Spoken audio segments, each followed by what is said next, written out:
Good evening mga kailongga. So mayroon tayong palibre na durian galing sa friend ni Ayana. Durian tsaka um, rambutan. So first time ko mag-open ng durian. I-open ko na daw ito. Ito muna, fresh from the garden. Galing ko sa kaninang lolo ng kaibigan ni Kulot. So dapat kanina sasama kami. Kaso nga may sakit ako, masama pakiramdam ko. Ano guys, totoo nga ang cheese. Hindi ko siya matanggal sa plastic kasi matulis pala yung mga ano niya, yung tusok-tusok ba niya oh.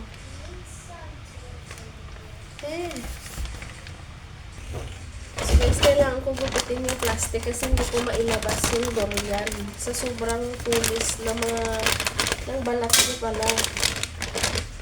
Yan o. Hindi mo siya kaagad makuha-kuha o.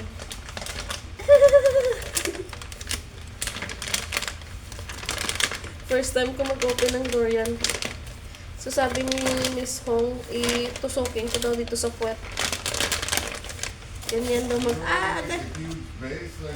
Hala, grabe pala ito o. Ganito pala yung durian. So, ganyan daw mag-open. Dito daw, oh. Ay, wala pa naman akong gloves. So, dito daw siya tutusukin. So, may pala ko dito.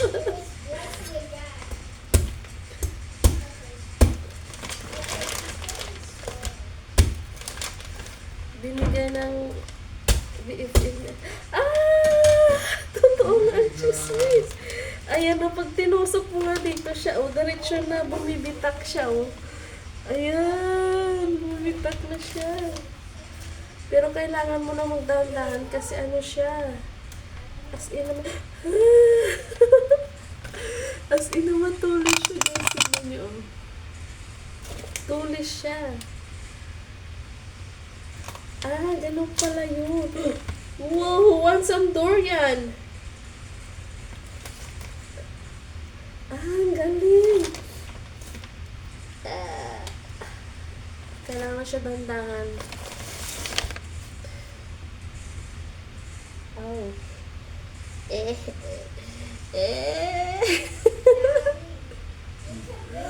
Durian, mga kami. Oh, durian. Laki ng laman. Mag-picture. Ay, hindi ko siya mawakan. Ayan. Picture tayo. Oh my gosh, Lassie. Lassie is getting swole. Ayan, mga kalangga. Ang laki.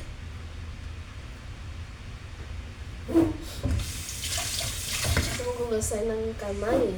Who wants some durian? You want durian? Hala, na-open ko na. Guys. Durian. First time ko mag-open. Ganun pala pag nag-open ng durian. Sa puwet siya. Sa puwetan banda i-open. Hindi sa taas. Sa puwet. Para pag isang tusok mo siya, bubuka na.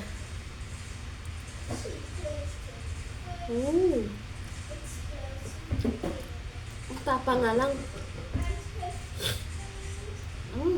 Kahit nasipol ako na, amoy ko.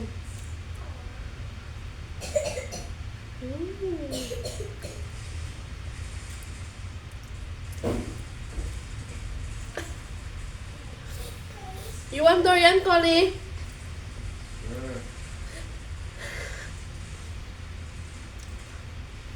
Gusto kami kano ng durian. May isa pa dito, oh. Ibigay natin sa kanya. Ang lalaki. Tongga.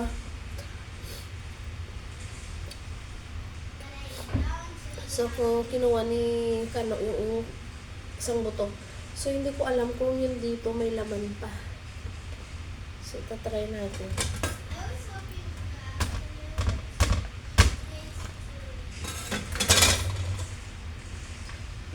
Ay, meron!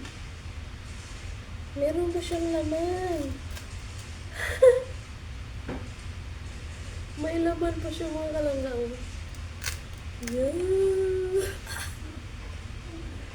May laman pa siya. Ang dami. So sabi ni Miss Hong, kailangan ko na siyang i-open tonight kasi ripe na daw. Ripe ba yun? Ay, nasaan na nahulog? Oh, here. For you, Ayana. Come here. Oh. So now, Can Ayana, you make turn. it smaller? Yeah, smaller. Ayana won't eat some. I tried. It tastes Come like on. potato chips and it's a little bit sour potato. It's not sour. Move her closer. So you can see. Ayana, guys. Ayana likes to eat. No, I don't. I never said I liked it. Come on. You need to bite more. Let me bite. The thesis doesn't here. This inside that bite. Come on. This one. Stop.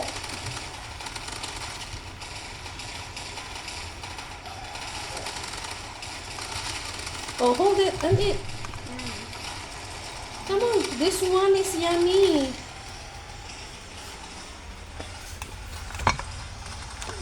Wanna not that So, kailangan hindi siya masira para hindi siya pumangit ang lasa.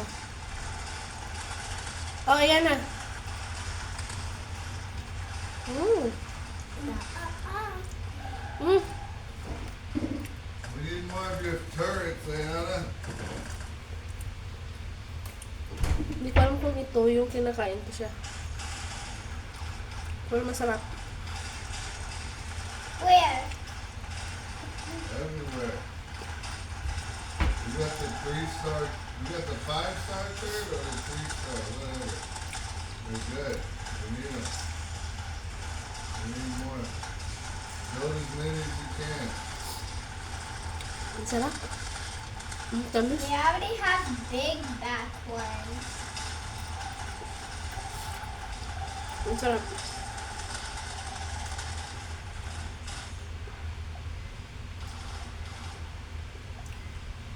Build more turrets. Matapang talaga siya pero masarap. Here, we got a line of turrets here. Mm. There. Over here.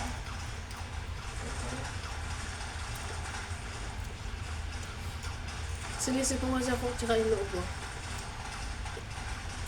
Pero naamoy ko yung durian.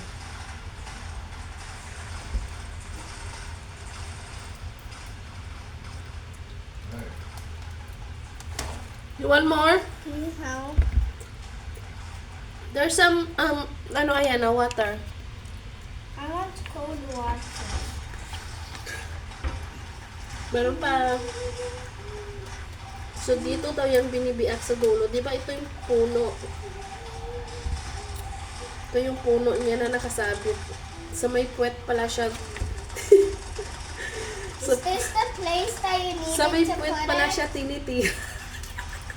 May naalala. Put them anywhere. Para bumiak siya. So, sa may puwet nyo, tirahin. Kung naalala ako, tirahin sa puwet. Oh, ganun lang siya kadali mga may. Grabe, ang laki. Dapat bukas pa to niya ihahatid sa akin. Pero sabi ng asawa niya, kailangan na daw to i-open. Kasi nga, overripe na daw siya. Ayan o. Kaya pala pag yung sa mga nagtitinda, dinadahan-dahan nila talagang hawakan. Para yung pinakabalot nito ng laman niya, hindi siya masira. Kasi pag nasira yung parang balot niya sa parang kunwari parang plastic kagaya nito. Yung kinain ko. Pag natanggal kasi ito ang sa taas na nagko-cover, na ano na siya, parang nagaganito na siya. Yung ganito niya ba, parang ganito. Yung parang plastic niya. So, kailangan hindi matanggal yun.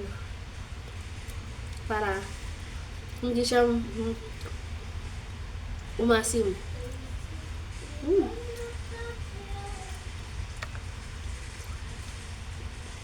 Sarap. Ganito pala yung buto niya. Parang buto ng langka. Itatago na naman natin to. Itatago ko naman tong buto. Matamis. Ganito yung buto niya. Parang buto ng langka din.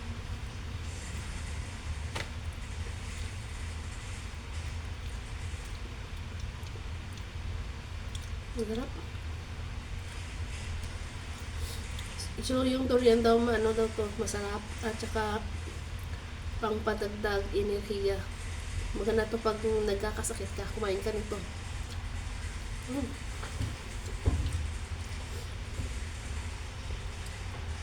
So, meron pa talagang naiwan, guys. So, bali parang 4 na subak siya. 1, 2, 3. Pang-4 to.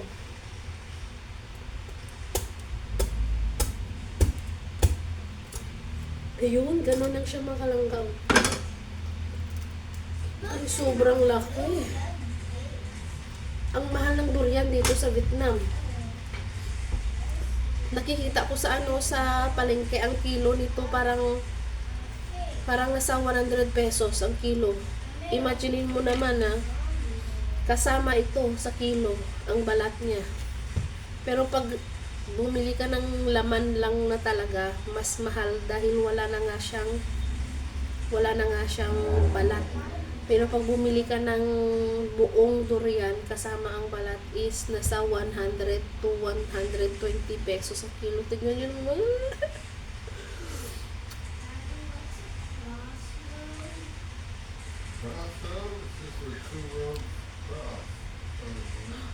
Real durian ito.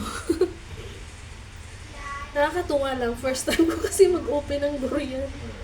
Hindi ko alam. Pero tinuruan lang ako ni Miss Hong na dapat daw ang pagbubukas ng durian sa puwet mo tirahin. At totoo na nga naman, sa puwet talaga siya tinitira para mabiyak. Parang alam niyo na, mga marag.